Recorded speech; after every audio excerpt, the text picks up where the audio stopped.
Here we're going to look at how the leading coefficients, the number in front of x squared, affects the shape of a parabola. The biggest pattern to notice is the closer the number is to 0, so like 1/4 versus 1/2, the smaller the number, it makes the parabola wider because you're getting smaller outputs, and so they're less high, so it's less steep. And as you get a bigger number, so this is 1/4, 1/2, 1, maybe 3x squared, as it gets bigger, it gets skinnier because you're getting higher outputs, larger y values. So then, same thing on the other side. If we switch any of these to negative, be the same picture, except they would all open down instead of up.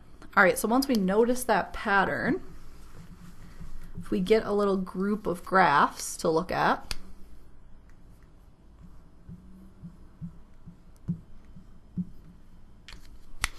and we have one that opens down, one that opens down and looks a little bit skinnier.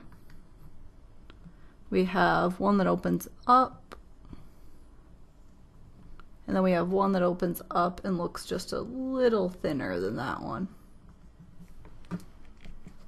So we'll call them A, B, C, D. All right, so then for each one they want to know, is the leading coefficient positive or negative? Well, that's probably the easiest part. If it opens up, it's positive. So our leading coefficient here is positive, positive. These two are negative. All right, then they want to know which one is closest to 0.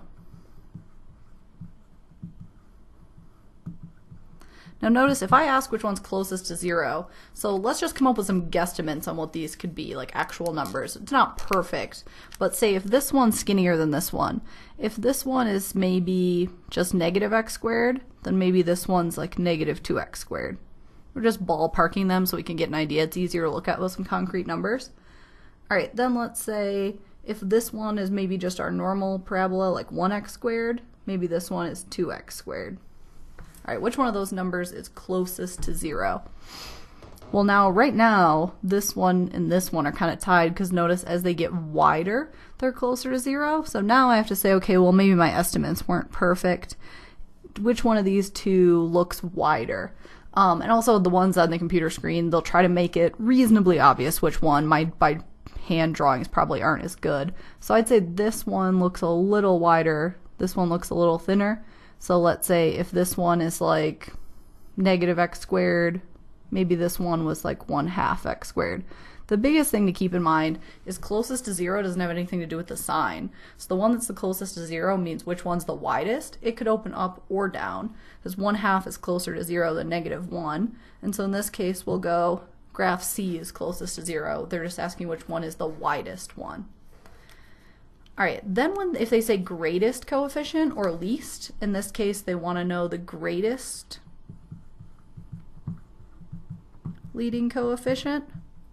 Now sign matters, right? Because all positive numbers are bigger than negative numbers. So you know it can't be these ones if they're saying greatest. And then think which one's the greatest. Well, wider ones have smaller numbers, like 1/2. And the skinnier ones have bigger numbers, like 2 or 3 or 4x squared. So it looks like the thinnest one that opens up has the greatest coefficient. So in this case, that would be D. So closest to 0, sign doesn't matter, it's just which one's the widest. If they say greatest, that one's which one's the thinnest, but only the ones that open up, because these ones have negative coefficients. They can't be the biggest number.